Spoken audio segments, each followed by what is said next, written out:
मात्र देवेश्वरांच्या प्रचारासाठी आम्ही सगळेजण इथं जमलो. स्वराज्याच्या माध्यमातून त्यांना उमेदवारी देण्यात आलेली आहे. अतिशय चांगला प्रतिसाद आहे. खऱ्या अर्थाने प्रस्थापितांच्या विरोधात ही विस्थापितांची लढाई आहे. 75 वर्षात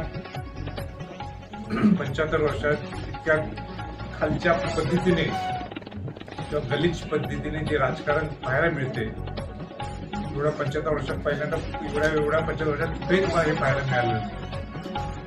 आणि म्हणून लोक अस्वस्थ झालेले, लोक व्यथित आहेत की नेमकं काय चाललंय.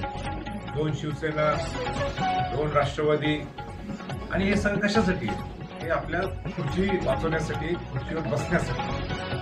आणि म्हणून खऱ्या अर्थाने हे सुसंस्कृत राजकारण व्हावं, याच्यासाठी परिवर्तन महाशक्ती ही निर्माण झाली.